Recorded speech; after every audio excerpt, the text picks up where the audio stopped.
Video, let's continue our talk on ICL surgery. ICL surgery offers many unique advantages over laser eye surgery such as LASIK and PRK, but also has disadvantages. This video will discuss the drawbacks and potential minor surgical complications of ICL surgery, and we will leave the more severe complications for the next video. Let's take a look.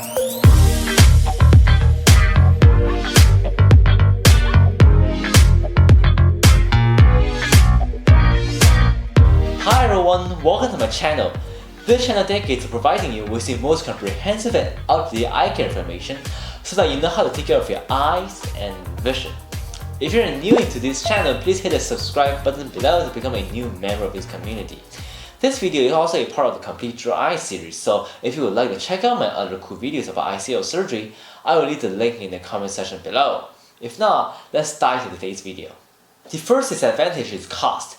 Even though ICL surgery can cover a much broader range of affected areas and offer superior quality of vision, it is more expensive than LASIK and PRK. On average, LASIK and PRK cost $2,000 to $3,000 per eye here in the United States, and SMILE may be slightly more expensive, but the difference should not be significant. However, the cost of ICL surgery is roughly $4,000 to $6,000 per eye, so yeah, pretty expensive. Also, the procedure is not covered by insurance because it is deemed a cosmetic or elective procedure, so ICL surgery will be cash paid and unaffordable for some people. Now, I know most of my audiences are pretty wealthy, so cost, not an issue for you. The second disadvantage is the surgical risk. Now, do you think LASIK is riskier or ICL is riskier? I will give you 5 seconds to contemplate your answer. So the answer is going to be ICL surgery. ICL surgery has an increased risk of causing severe vision loss. LASIK is an extraocular surgery in which doctors will use excimer laser to reshape the cornea, so the surgery is performed on the ocular surface. Yes, it can lead to complications such as epithelial ingrowths, dry eyes, increased high-order aberrations, or infections of the cornea or conjunctiva, but these complications are generally not blinding conditions. Yeah, they can interfere with your quality of life, but they are not going to make you blind. Exceptions would be post-LASIK corneal ataxia and severe keratitis. For ICL surgery, it is an intraocular surgery because the doctor has to go inside the eye to place the lens. And intraocular surgery can cause more severe damage to the eye's delicate structure. The more serious complications of ICL surgery include, but are not limited to, glaucoma, cataract, intraocular infections, loss of corneal endothelial cells, and retinal detachment. All of these complications are potentially blinding. So yes, in terms of serious surgical complications, ICL is riskier than LASIK. We will discuss the more serious complications of ICL surgery in the next video. So this will be a brief overview of the disadvantages of ICL surgery over LASIK. Now let's shed some light on the more minor complications of ICL surgery that are more correctable and unlikely to cause vision loss. The first potential complication is ICL dislocation or rotation. The ICL is implanted to ciliary sulcus, and theoretically, the lens should stay in shape as long as the haptics are stuck to the sulcus. Initial studies regarding the ICL did not report dislocation as a significant concern. One case report even described a case in which the ICLs were stable after a grenade explosion. Nonetheless, there are reports of ICL dislocation in literature, and almost all of these causes are due to blunt ocular trauma. After trauma, the ICL can be dislocated to the vitreous cavity or the anterior chamber. If this happens, you might notice a sharp decrease in visual acuity, and your ophthalmologist will have to perform additional surgery to reposition the ICL. In most cases, surgeries are very successful, with most patients achieving 20/20 vision. However, you should know that while the lens can be repositioned, if the ICL dislocated the anterior chamber, there is a chance of significant endothelial touch. Corneal endothelial cells regulate stromal hydration and ultimately keep the cornea healthy and transparent. Less endothelial touch can damage the endothelial cells, and unfortunately, corneal endothelial cells do not naturally regenerate. When lost, they are gone forever. When the endothelial cell count drops to the critical level, fluids begin to build up in the cornea, leading to corneal edema and opacity. This will lead to severe vision loss and ultimately require decimal stripping automated endothelial keratoplasty to recover vision. So do not get ICL surgery if you actively engage in sports or activities where trauma to the head or eye is a common occurrence. Next, the ICL can rotate from its intended axis other than dislocation. Even though significant ICL rotation after implantation is relatively uncommon, it can happen. If rotation happens in the surgical ICL, repositioning surgery is not frequently needed. However, if you have a toric ICL implanted that corrects nearsightedness with astigmatism, additional surgery will almost always be mandatory. Generally, rotations larger than 10 degrees are considered significant and surgical repositioning is recommended. The relationship between rotation and astigmatism correction effect is reasonably linear. 1 degree of rotation correlates with a 3.3% loss of correction. If an ICL rotates 30 degrees off axis, the correction effect on astigmatism will be 0.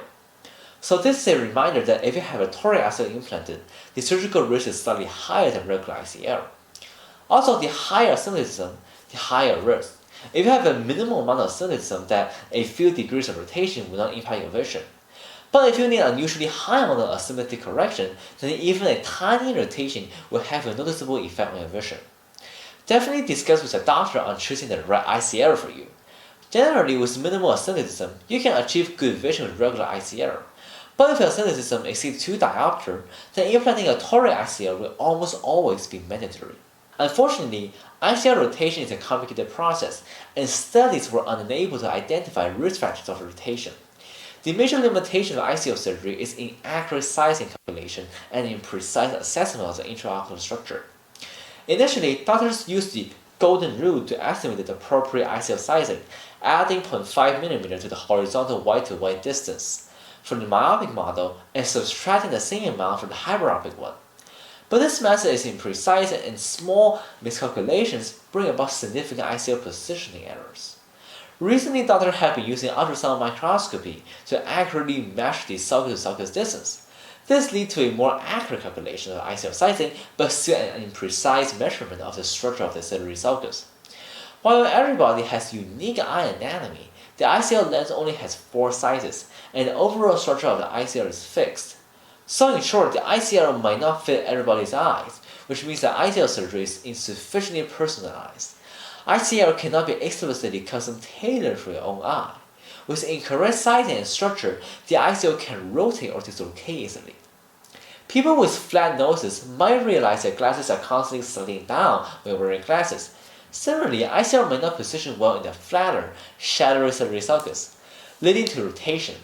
In other words, whether you will have an ICL rotation depends on individual differences or simply your luck.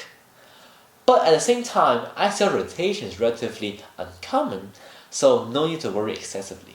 The next complication is a decrease in night vision. Wait a minute, didn't you make a video bragging on the super quality of vision after ICL surgery? Well, I did, and it's true, ICL surgery provides superior night vision compared to LASIK, but this doesn't mean that ICL surgery does not cause night vision disturbances. ICL surgery can potentially cause glare, halos, and loss of contrast sensitivity in dim light conditions. First, let's talk about glare. Glare is a harsh or uncomfortable bright light usually caused by distortion of light that would otherwise be tolerable without the distortion. Glare is common in patients with astigmatism, even if they have never had any ocular surgery. If you don't have glare before surgery, you might develop it after surgery, because the incision made to insert the ICL, though minimal, might increase corneal toricity and hence astigmatism. If you currently experience glare, there is a chance that it may get worse after the ICL surgery. In the Vincent Toric ICL FDA study, 15.1% of patients noted increased glare symptoms before surgery. Next, we have halos and loss of contrast sensitivity.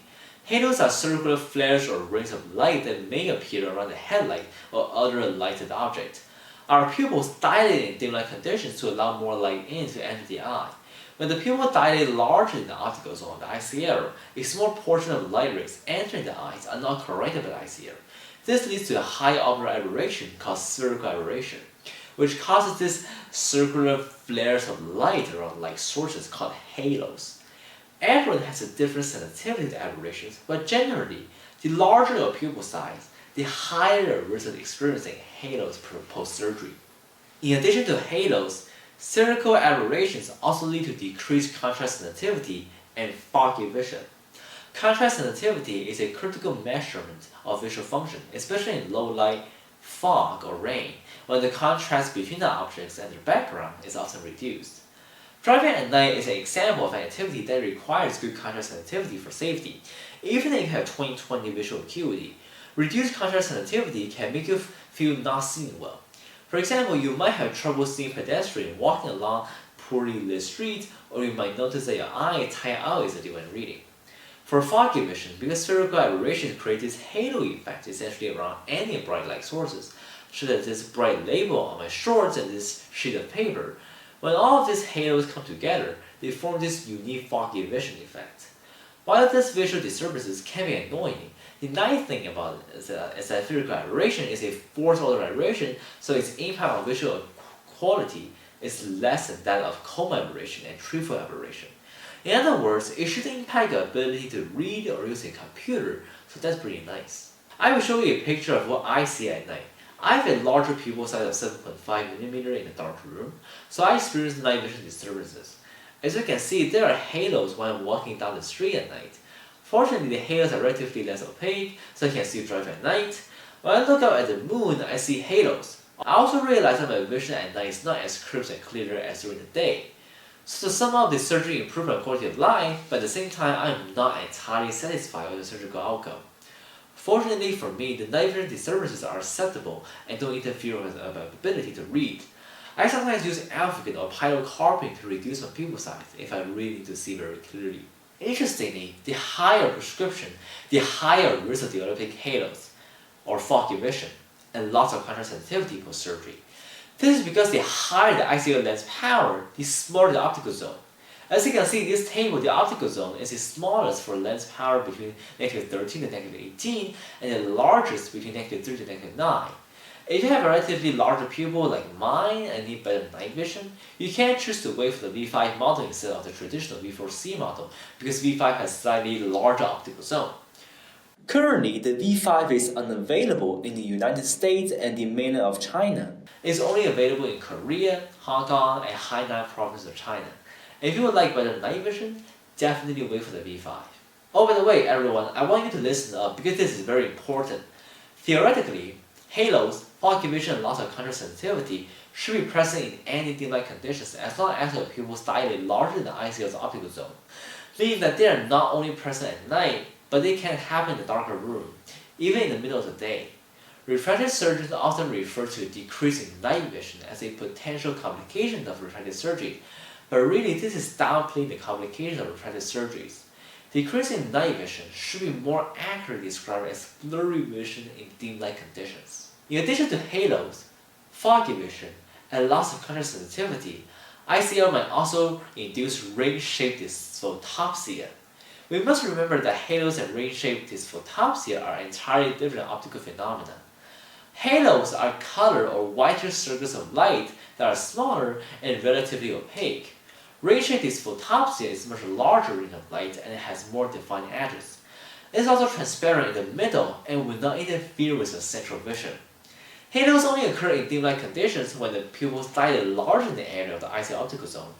However, the ring-shaped dysphotopsia is generated by straight light refraction from the inner wall of the Icl central port design and the posterior Icl surface. Because the formation of ring-shaped dysphotopsia is due to light refraction at the central hole structure and not pupil dilation. So theoretically, patients can see this visual disturbance any time during the day when they stare obliquely at a very bright light source, such as the sun. According to a study conducted in 2016, around 51% of patients experience this ring-shaped visual disturbance after V4C Icl implantation, including me. Right now, when looking at the bright light source, I actually notice this ring-like dysphotopsia in my vision. However, this shouldn't be a major concern, at least not for me, because dysphotopsia is formed around your peripheral vision, and is very thin and transparent in the middle, so it has very little impact on overall vision. Furthermore, while halos are ubiquitous in dim light conditions, ring-shaped dysphotopsia is only present when you gaze upon a bright light source.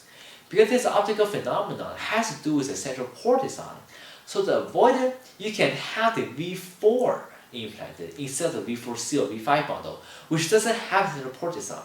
You should remember, however, that by doing so, not only will you need 2 peripheral iodotomies to facilitate circulation of the aqueous humor, but you will also have a higher risk of developing glaucoma and cataract post-surgery. Despite central hole-induced dysphotopsia, when considering all the advantages and disadvantages of the central port design, whole Icl remains an attractive option over conventional Icl. Now, Let me give you a small tip on finding the right doctor if you decide to get Icl surgery. So you want to find doctors who are good at cataract surgery. Okay? Cataract surgery and Icl surgery share many similarities, while the former is more complicated. For cataract surgeons, Icl surgery is a piece of cake. Finding the right doctor is the best way to minimize your risk and potential complications. This is true for all refractive surgeries and more true for Icl because the procedure is more heavily influenced by human factors. You only have 2 pairs of eyes, so take good care of them. Alright, that's all for today. If you enjoyed this video, please hit the subscribe button below and give me a thumb up. If you have any suggestions for me or if I made a mistake in this video, leave them in the comment section below so I can see. In the next video, I will discuss the potentially serious complications of Icl surgery so that you know what they are and how we can treat them if they occur. Thanks so much for watching, take care of yourself, and be well.